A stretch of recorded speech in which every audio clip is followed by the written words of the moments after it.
Basics of Python, where we will explore how Python processes inputs to generate A results. single forward slash provides a fractional result, whereas double slashes perform floor division to return only the full integer. Modulo operator percent is used to calculate the remainder after a division is performed.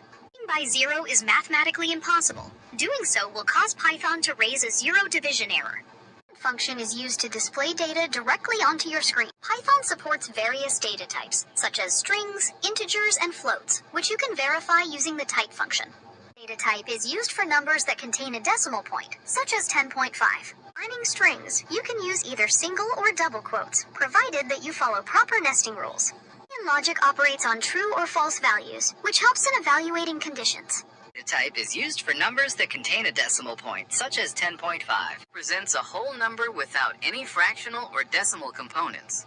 Variables act like digital storage containers where you can save your data for later use. Calculations in Python, we use arithmetic operators for operations like